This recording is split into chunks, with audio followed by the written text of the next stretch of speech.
नमस्कार विद्यार्थी मित्रांनो, मॅथ्स एक्सप्लोरर या यूट्यूब चॅनलमध्ये आपणा सर्वांचं स्वागत. आपण शेवटच्या व्हिडिओमध्ये क्वाड्रॅटिक इक्वेशन या लेसनमधील प्रॅक्टिस सेट 2.5 कंप्लीट केलेला होता. आज आपणाला या ॲप्लिकेशन ऑफ क्वाड्रॅटिक इक्वेशन्स या पॉईंटमधील जे काही सॉल्व्ड एक्झाम्पल आहेत, त्याचबरोबर प्रॅक्टिस सेट 2.6 जो आहे तो आपण आज डिस्कस करणार आहोत. So application of quadratic equation या टाईपच्या एक्झाम्पल्समध्ये जनरली आपणाला डेली लाईफमध्ये या ॲप्लिकेशन टाईप एक्झाम्पल्सचा उपयोग होत असतो आणि या ॲप्लिकेशन टाईप एक्झाम्पल्समधून आपणाला जे आपले सोल्युशन्स आहेत ते सोल्युशन्स फाइंड आउट करता येतात. कारण प्रॅक्टिकली आपण ज्यावेळेस आपण डेली लाईफमध्ये पाहतो त्यावेळेस जे काही व्यवहारामधले असणारी जे एक्झाम्पल्स आहेत ते एक्झाम्पल्स आपणाला याच्यातून सोल्युशन्स देणारी असतात. तर तशाच प्रकारचं एक एक्झाम्पल आज आपण पाहतोय. First example, there are rectangular onion store house. आता onion store house, do you know onion store house? There R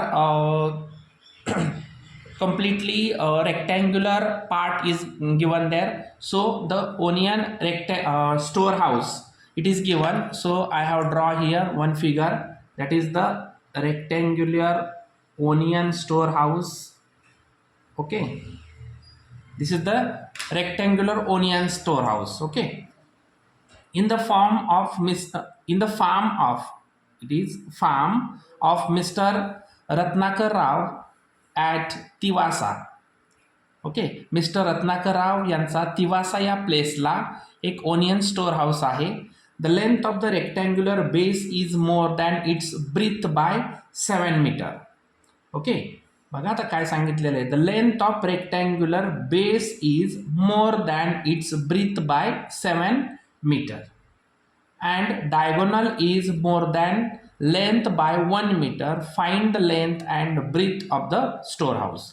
आता इथं ब्रीथचा कुठेही उल्लेख केलेला नाही, मग आपल्याला विचारलेला आहे लेंथ आणि ब्रीथ. सो सपोज पहिल्यांदा आपण जर जी ब्रीथ आहे ती जी ब्रीथ जर आपण एक्स सपोज केली तर लेंथ किती होणार? The length of the rectangular base is more than its breadth by 7. म्हणजे जी लेंथ आहे ती ब्रीथच्या तुलनेत 7ने जास्त राहणार आहे. म्हणजे लेंथ मिळाली x+7, ब्रीथ सपोज केली x. ओके, आणि डायगोनलचं काय सांगितलंय पहा. आता आपण इथे एक डायगोनल ड्रॉ करूया. ठीक आहे, diagonal is more than length by 1 metre.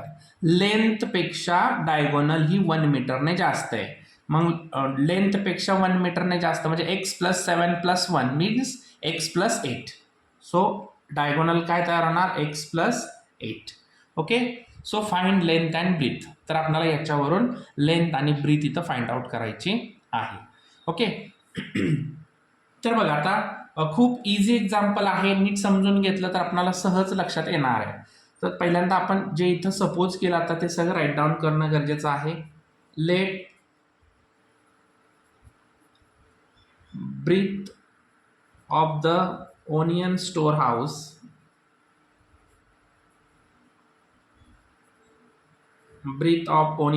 House be x metre. Okay, म्हणजे ब्रीथ आपण x मीटर तिथं सपोज केलेली आहे. अँड लेंथ इज x+7, कारण कंडिशनमध्ये तसं दिलेलं आहे आपल्याला more than 7 by breadth. And diagonal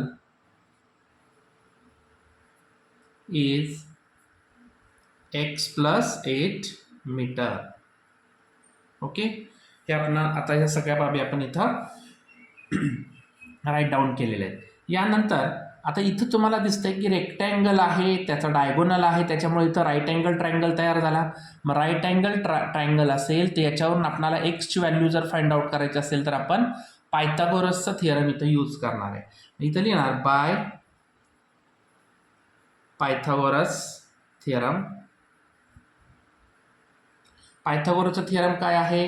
तर इथं असणारा डायगोनल म्हणजेच इथं हायपोटेनस जो आहे तो हायपोटेनसचा square. So x+8 is equal to 1 side square, it means x² second side square, so X plus 7चा स्क्वेअर. ओके, सो आता ह्याचं एक्सपान्शन करायचं आहे. आपण जो फॉर्म्युला आहे A plus B whole square, त्याचं एक्सपान्शन आपण याच्यापूर्वी पाहिलेलं आहे, A square plus 2ab plus बीचा square.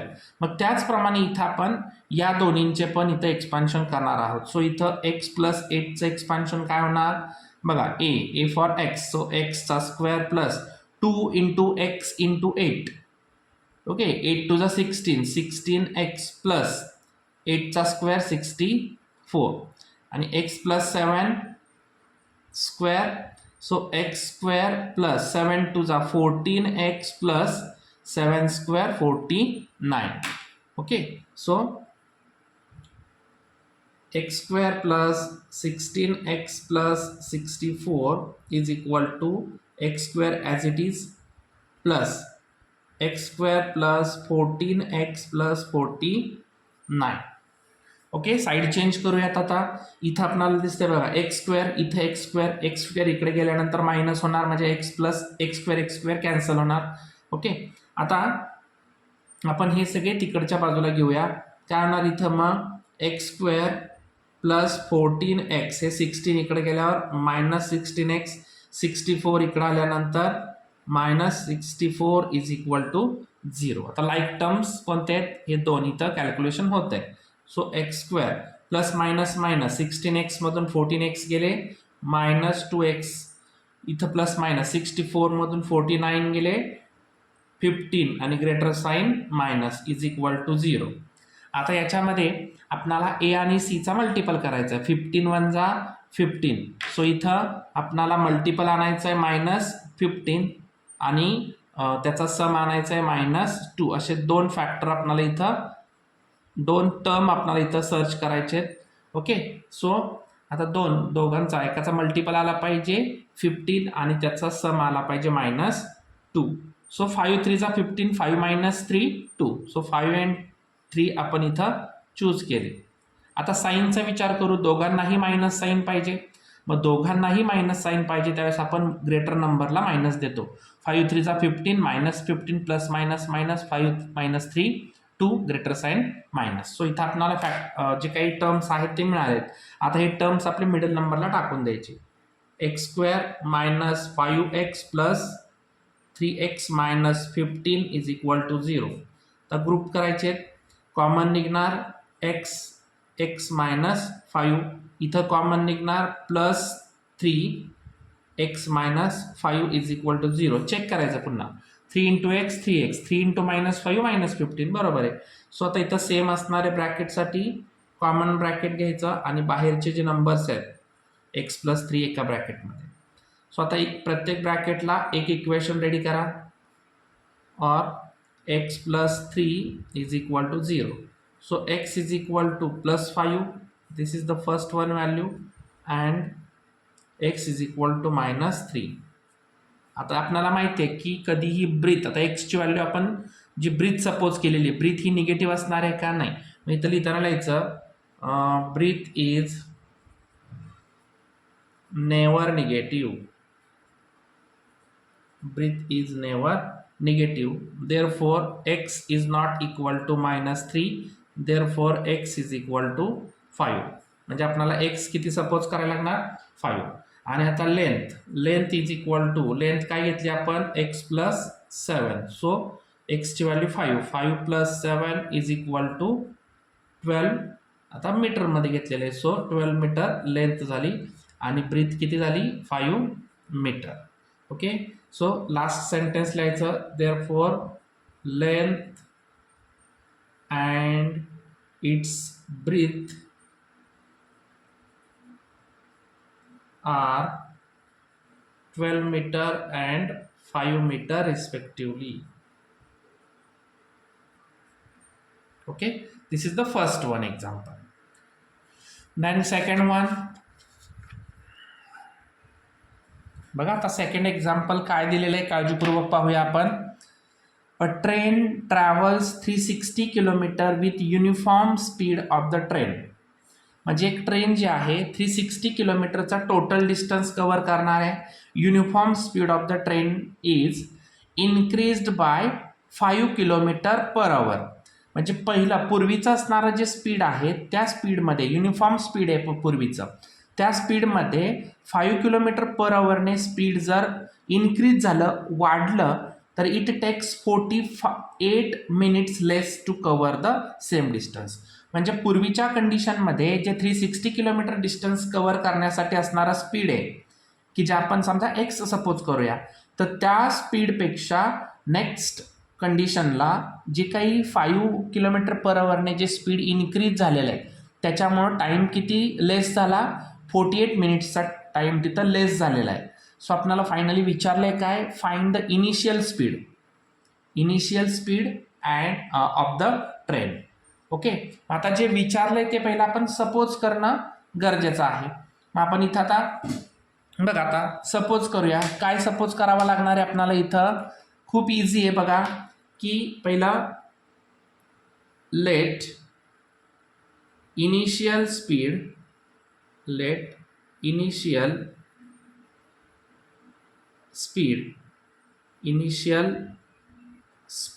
Of the train be x kilometre per hour. Okay, initial speed किती आहे, x किलोमीटर पर आवर आपण सपोज केलं. देअरफॉर न्यू स्पीड आपण कितीने वाढलेले, 5 किलोमीटर पर आवरने. So x plus 5 kilometre per hour. ठीक आहे, नेक्स्ट स्पीड झालं 5x प्लस 5 किलोमीटर पर आवर. आता आपल्याला इथं टाईमचे 2 कंडिशन्स आपण इथं रेडी करायचे. ठीक आहे, टाइम टू कवर 360 किलोमीटर, म्हणजे 360 किलोमीटर डिस्टन्स कव्हर करण्यासाठी लागणारा टाइम इज इक्वल टू, म्हणजे पहिल्या कंडिशनसाठी आपण जी इनिशियल स्पीड जे एक्स सपोज केलेलं आहे, डिस्टन्स तर तोच आहे 360. आता फॉर्म्युला आपल्याला सगळ्यांना माहिती आहे, distance upon speed. Time is equal to distance upon speed. Distance 360 आहे आणि स्पीड किती आहे, इनिशियल स्पीड x किलोमीटर आहे. सो इथं काय होणार मग, x किलोमीटर पर, म्हणजे इथं आता हा टाइम आहे म्हणजे हा टाइम असणार आवरमध्ये. ओके, अँड नेक्स्ट कंडिशनला न्यू टाइम आफ्टर इन्क्रीजिंग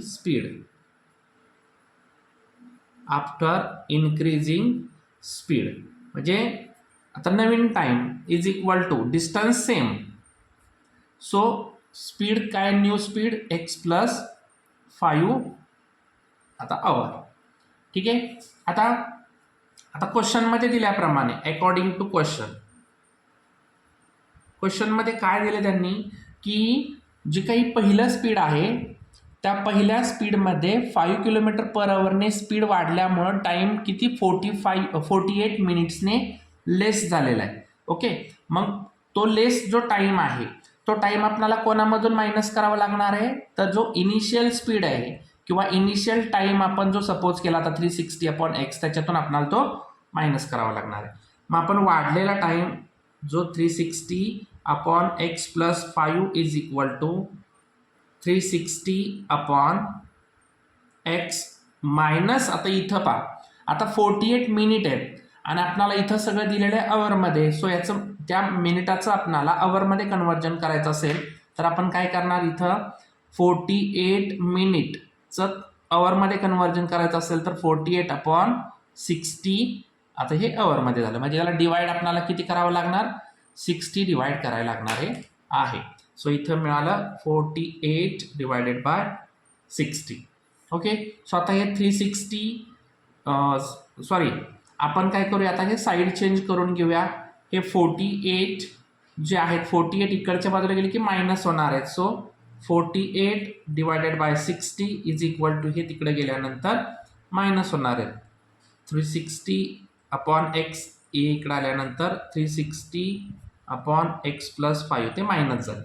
हेच आता जर इक्वेशन आपल्याला जर सरळ करून घ्यायचं झालं तर काय येणार, 360 upon x minus 360 upon x plus 5 is equal to 48 upon 360. Okay, so आता हे डिनॉमिनेटरला सेम आहे 360. ते जर आपल्याला कॅन्सल करायचे असतील तर बोथ साईड डिवायडेड बाय 360 करावे लागणार आहे. मग इथं लिहायचं आपण वाटल्यास both side divided by 360. So 360 upon x into 360 minus 360 upon x plus 5 into 360 is equal to 4860 into 360. म्हणजे आपण बोथ साईडला 360 ने डिवाइड केलं. आता बोथ साईडला आपण 360 ने डिवाइड केल्यामुळे बघा काय काय झालं. हे 360 कॅन्सल, 360 कॅन्सल, आणि इथं बघा आपणाला 12 4 जा 48, 12 5 जा 60. सो काय राहिले इथं आता, इथं कॅन्सल झाल्यामुळे 1 upon x minus 1 upon x plus 5 is equal to 4 upon 5 into 360. आता इथं डिनॉमिनेटर आपण इक्वल करून घेऊया. मग डिनॉमिनेटर आपल्याला इक्वल करायचं असेल तर या एक्स प्लस 5ला एक्सने मल्टिपल करायला लागेल आणि एक्सला इथं एक्स प्लस 5 इथं सुद्धा एक्स प्लस 5ने आपल्याला मल्टिपल करायला लागेल. एक्स प्लस 5 वन जा x plus 5 minus x one जा एक्स, आणि आता कॉमन डिनॉमिनेटर काय मिळालं आपल्याला इथं x in bracket x plus 5 is equal to 4 upon 5 into 360. 4 1 जा 4, 4 9 जा 36. So 1 upon 95 into 90. तर इथं बघा हे plus x minus x cancel. So 5 upon x into x, x square x into 5, 5x is equal to 1 upon 9 5 जा 45. So 450. आता cross multiple करून घेऊया. इथं x square plus 5x into 1 same राहणार x square plus 5x is equal to, तर याने multiple 5 0 0, 5 5 जा 25, 5 4 जा 20 प्लस 2 22. सो 2250. आता हे प्लस आहे, इकडच्या बाजूला आल्यानंतर ते होणार minus 2250 is equal to 0. So आता इथं क्वाड्रॅटिक इक्वेशन मिळालेले आहे. आता आपल्याला असे दोन टर्म्स इथं सर्च करायचे की ज्यांचा मल्टिपल मायनस 2250 आला पाहिजे आणि ज्यांचा सम 5 आला पाहिजे. सो आपल्याला माहिती आहे की 50 आणि 45 म्हणजे प्लस 50 घ्यावा लागणार कारण आपल्याला मल्टिपल आणायचं आहे फक्त मायनस. सो प्लस 50 आणि मायनस 45 असे दोन टर्म्स आपल्याला इथे घ्यावे लागतील. So x square plus 50x minus 45 x minus 2250 is equal to 0. आता यांचे ग्रुप करायचे. ग्रुप केल्यावर कॉमन निघणार एक्स, एक्स प्लस 50 कॉमन निघणार minus 45 x plus 50 is equal to 0. Check करून पाहू शकता. Minus 45 into x minus 45 x minus 45 into 50. आता दोघांचा एक प्लस आणि एक मायनस असेल तर त्यांचा मल्टिपल 2250च येणार आहे. मल्टिपल तर आपण आत्ताच केलेला होता. ओके, आता इथं हे जे काही सेम ब्रॅकेट्स आहेत त्याच्यासाठी एक ब्रॅकेट आणि बाहेरच्या संख्येसाठी एक ब्रॅकेट इज इक्वल टू 0. आता आपण राहिलेलं पुढे घेऊया. आता प्रत्येक ब्रॅकेटचे एक इक्वेशन रेडी करायचे. और x minus 45 is equal to 0. So x is equal to minus 40. 50 पलीकडे गेल्यावर मायनस झाले. और एक्स इज इक्वल टू हे 45 प्लस झाले. बरोबर. आता आपल्याला माहिती तर एक्स आपण काय सपोज केलं आहे स्पीड हे निगेटिव्ह असणार का नाही. इथं लिहायचं but speed is never negative. therefore x is not equal to minus 50. therefore x is equal to 45. Okay, x is equal to 45 मिळालं. therefore आपण जे सपोज केलेलं आहे इनिशियल स्पीड ते विचारलंय ना. So initial speed is 45 kilometre per आवर. अशा पद्धतीने लास्टचं जे स्टेटमेंट आहे ते तुम्हाला लिहिणं गरजेचं आहे. असं इझी होतं, फक्त इथं आपल्याला समजलं पाहिजे त्याचा टाईम म्हणजे फॉर्म्युला जो आहे time is equal to distance upon स्पीडने इथं 2 इक्वेशन्स रेडी करायचे आणि मग कंडिशन क्वेश्चनप्रमाणे जी दिलेली आहे ती मांडून घ्यायचं. ओके, सो इथं बोथ जे सॉल्व एक्झाम्पल आहेत इथं आपण सॉल्व केलेले आहेत. जो प्रॅक्टिस सेट आहे तो प्रॅक्टिस सेट नेक्स्ट व्हिडिओमध्ये पाहूया. धन्यवाद.